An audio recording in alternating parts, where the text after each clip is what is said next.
Vou tentar passar para vocês aqui hoje um pouquinho da nossa experiência sobre a importância de se ter uma equipe multidisciplinar trabalhando de forma integrada, utilizando a metodologia BIM.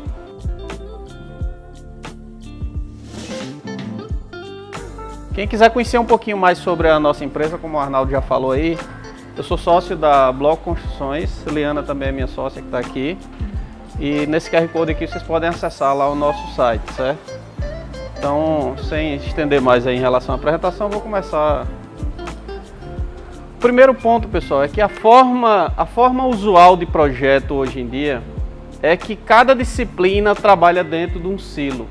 Ou seja, o projeto de arquitetura é desenvolvido primeiro no empreendimento, é desenvolvido estudo de viabilidade, projeto legal, e em muitos casos se chega até a fazer projeto executivo sem ter o desenvolvimento em paralelo das demais disciplinas.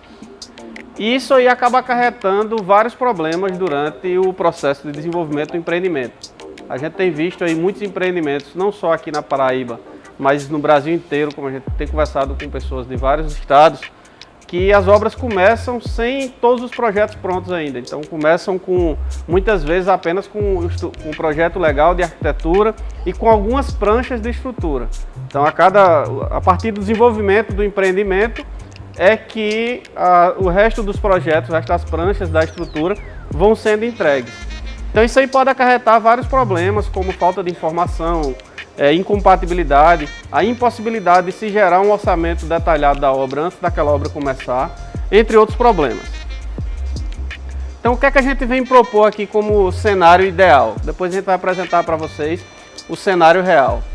O cenário ideal, que provavelmente daqui uns 4 ou 5 anos vai acontecer, é um cenário de ambiente de dados comum, que em inglês é o Common Data Environment, onde todos os projetos de todas as disciplinas elas vão trabalhar num ambiente integrado, vários bancos de dados sendo alimentados de forma única e sem precisar de transferência de arquivos, ou seja, os projetos eles vão estar dentro de um ambiente comum e todas as informações vão estar sendo escritas e lidas dentro desse grande banco de dados.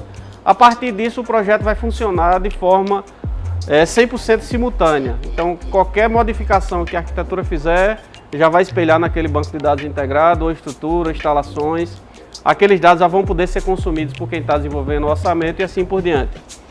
Mas como eu falei, isso aqui é o cenário ideal, certo? Isso aqui não é possível ainda hoje com a nossa tecnologia que a gente tem disponível. Por isso, o que é que a gente propõe como um cenário viável hoje? É que se trabalhe em pequenos ciclos de desenvolvimento em cada disciplina, com atualizações dos modelos com periodicidade preferencialmente diária. Então como é que poderia funcionar isso aí? Todos os projetistas trabalhando, cada um na sua disciplina, no final do dia todo mundo atualiza aqueles modelos dentro de uma nuvem como a 360, por exemplo. No outro dia de manhã todos os projetistas baixam aquelas disciplinas, integram novamente os seus projetos e continuam o desenvolvimento. Porém esse ciclo diário ainda hoje é muito difícil de se conseguir. O que a gente tem conseguido com algumas equipes que a gente está trabalhando hoje em dia de forma multidisciplinar é um prazo quinzenal. Então é aquela história, o quinzenal é o que a gente tem conseguido já hoje, mas o interessante é a gente tentar diminuir para semanal ou até diário, se for possível, para que esse ciclo ele continue um ciclo curto e que as revisões que forem feitas em cada uma das disciplinas, elas sejam pequenas e que todo mundo consiga entender a evolução de todo o processo do empreendimento de forma conjunta. Então, para explicar essa lógica de desenvolvimento aí, a gente trouxe aqui esse conceito aqui de espiral do BIM. Isso aqui a gente pegou num site que se vocês quiserem acessar lá, eu esqueci agora, acho que é CWBIM, alguma coisa assim, o link do site está aqui nesse QR Code, quem quiser pegar. E o que é que ele mostra aqui? Ó? Que a arquitetura ela vem saindo no nível no LOD 100, depois vai para a estrutura, instalações, HVAC, ar-condicionado, né? Tubulações, elétrica, a parte de comunicação e depois vai de novo, ó, esse símbolo aqui é de arquitetura e vem rodando. E vocês imaginem isso aqui numa espiral tridimensional que vem saindo aqui do quadro, que ela começa com um pontinho pequeno aqui, com pouca informação em cada uma das disciplinas, e isso vem aumentando aqui num plano, imagina o eixo XZ aqui saindo do quadro, e vocês vão ver o modelo ele aumentando tanto em termos de complexidade de geometria, como em termos de quantidade de informações. Essa siglazinha aqui, LOD, para quem não tiver conhecido ainda, significa nível de desenvolvimento, que ela vai de 100 até 500. Então aqui a espiral está mostrando até 300, que é o nível que normalmente vai os projetos até para a obra.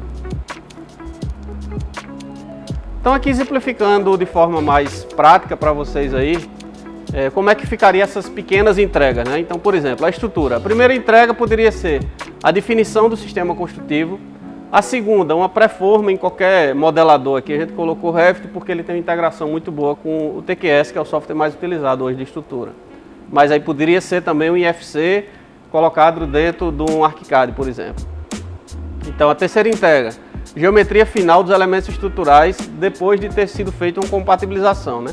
Cada etapa dessa aqui, o interessante é que rode todas as disciplinas naquele ciclo que a gente mostrou na espiral anteriormente, para que se evite interferências entre as disciplinas. Depois a geometria final e por último o projeto finalizado aqui da estrutura com as formas e armaduras cotado e todo detalhado.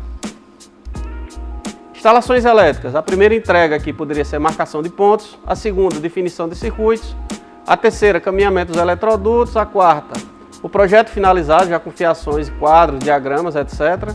A quinta, a entrega no projeto na companhia de energia, que no caso nosso aqui é Energisa. E por último, a aprovação na companhia de energia. O hidrossanitário, a primeira entrega poderia ser a marcação dos shafts e a localização dos reservatórios e de fossas e sumidouros, se for o caso. A segunda, o caminhamento das tubulações, mas sem detalhamentos até esse momento aqui. E por último, o projeto detalhado e documentado. Então aí vem aquela pergunta, quais são as dificuldades de se trabalhar dessa forma, mesmo esse cenário ideal que a gente está falando aí, real, né? Sem ser aquele utópico que a gente falou no começo, que é de um ambiente ainda comum de dados. É que as equipes dos escritórios normalmente são reduzidas, principalmente aqui na nossa região. Existem grandes escritórios em São Paulo ou fora do país que viabilizam essa questão de ter uma equipe dedicada 100% àquele projeto por todo o tempo, mas os nossos escritórios, da grande maioria aqui no Brasil, não viabilizam. E com isso aí o que é que acaba acontecendo? É que cada colaborador dentro do escritório ele vai estar trabalhando em vários projetos ao mesmo tempo. Outro ponto é a baixa remuneração de projetos pelo mercado brasileiro. Então, com isso aí, dificulta a alocação de recursos exclusivos dentro de um projeto. A gente aqui não tem a cultura de investir mais na parte de projeto e planejamento e economizar durante a obra, né? A maioria dos empresários acabam pensando que aquilo ali é um custo a mais e acaba não sendo. Se ele investir na pré-construção, ele acaba economizando durante o processo de construção. Então, para poder se funcionar uma equipe multidisciplinar, alguns pontos são importantes aqui, como, por exemplo, aspectos comportamentais, né? Então, cada um dos envolvidos no processo, ele tem que ter um conhecimento prévio sobre tanto a sua disciplina como a forma de trabalhar de forma integrada. Tem que existir uma empatia entre os participantes, porque eles vão estar desenvolvendo um projeto que é único, tem que acabar com aquela história, o meu projeto de arquitetura, o meu projeto de estrutura, o meu projeto de instalações ou o meu orçamento. Na verdade, todo mundo está desenvolvendo um empreendimento em conjunto. Então, por isso que esses dois aspectos aqui são importantes. E aí, com isso aí, a gente vem fazer uma comparação aí do desenvolvimento do projeto com o corpo humano. Onde, por exemplo, a arquitetura ela seria a casca que a gente está vendo aqui no corpo, a pele, o que a gente vê por fora. A estrutura seria o esqueleto da edificação e as instalações seriam um sistema circulatório. Então, vocês vejam que um corpo humano ou qualquer animal, ele não funciona só um desses sistemas de forma isolada. Da mesma forma, uma edificação. Não adianta de nada fazer uma arquitetura totalmente bonita e se aquela arquitetura não é viável ser colocada em pé. Da mesma forma, não adianta eu fazer uma estrutura muito complexa e se eu não vou conseguir passar as instalações ali por dentro, se vai ficar muito caro as furações. Então eu tenho que estar analisando a compatibilização e a integração entre as várias disciplinas. E aí quais são as vantagens de se trabalhar com essa metodologia? Vai se evitar retrabalho. Vocês imaginam, por exemplo, um projeto de arquitetura, ele começar a desenvolver todo o projeto executivo e passar depois aquele projeto para o engenheiro de estruturas e aquele engenheiro disser que, por exemplo, um dos pilares lá que está na arquitetura não passa ali, que vai ter que ser remodelado e as vagas de garagem vão ter que ser mudadas. Muitas vezes só esse ponto aí muda todo o projeto de arquitetura, então inviabiliza toda a planta do pavimento típico. Então esses fatos aí acabam gerando muito mais trabalho para quem está desenvolvendo o projeto. Então por isso que uma equipe trabalhando de forma integrada, com pequenas entregas, facilita muito o processo de desenvolvimento do empreendimento. Os projetos vão estar alinhados aos usos desejados do BIM. E aqui a gente queria pegar um gancho em relação ao planejamento do processo BIM. Antes de ser desenvolvido um projeto de forma integrada, é interessante que seja desenvolvido um documento chamado BEP. Não sei se aqui tem lápis, tem não. Mas é o BIM Execution Plan, é o plano de execução BIM. Onde nesse plano aí vai estar elencado quais são os usos que aquele modelo vai ter. Eu vou desenvolver os projetos em BIM apenas para aprovação em prefeitura, vou desenvolver eles para gerar projetos executivos para obra, ou eu vou desenvolver aqueles modelos em BIM para gerar orçamentos, para gerar quantitativos. Ou então, como muito empresário fala quando vai contratar o BIM, ele fala, eu quero tudo que for possível e imaginável. Tudo é um termo muito vago. Então, enquanto mais usos aquele modelo for ter, mais informações vão ter que ser imputadas dentro dos parâmetros e mais trabalhoso vai ser o desenvolvimento daquele modelo em BIM. Outra vantagem de se trabalhar com a equipe integrada é a diminuição das dúvidas pela equipe executora da obra. Então, se o projeto foi feito por uma equipe que está toda integrada, cada disciplina ela foi feita pensando na integração que aquele elemento construtivo daquela disciplina tem em relação aos outros elementos, a quantidade de detalhes e de informações imputadas dentro do desenvolvimento dos projetos é maior. E o que acaba acontecendo também é que essa equipe integrada ela tem que ter não só projetistas e a equipe responsável pelo planejamento do empreendimento. É interessante que se tenha também a equipe responsável pela execução da obra, pelo menos o engenheiro que vai ser responsável pela obra. Então, se o engenheiro que vai executar a obra, ele participou de todo o desenvolvimento do projeto, junto com a equipe que está planejando o empreendimento em termos de projeto e orçamento, ele já vai conhecer o projeto e já vai saber os problemas que aconteceram durante o desenvolvimento daquele projeto e vai ser muito mais fluida a execução da obra durante todo o processo. Outro ponto, checagem de conflitos entre as disciplinas. Se eu tenho ciclos curtos, eu vou ter muito poucas checagens. A gente tem visto aí que acontece muito quando se faz um projeto, depois o outro, e depois quer fazer uma checagem de interferências para ver os conflitos, que é o famoso aí Clash Detection, acaba quando você junta, por exemplo, um projeto de instalações hidráulicas com o de estrutura, você vai ter ali mil conflitos, por exemplo. Se você vai desenvolvendo, por exemplo, o projeto de água fria, já com o projeto de estrutura colocado ali dentro daquele modelo único, você já vai vendo as interferências que vão acontecendo e em cada ciclo daquela espiral que a gente mostrou, já vai ser passado para o instalador, por exemplo. Ele pode passar já para o calculista, ó, eu vou precisar de um furo aqui nessa viga, ou então você deixa um corte, ou diminui a altura dessa viga. Então todos os projetistas vão se conversando, sempre com o papel do coordenador de projetos também e do gerente de BIM, que pode ser até em caso de obras pequenas a mesma pessoa. Então vai diminuindo esses conflitos entre as disciplinas.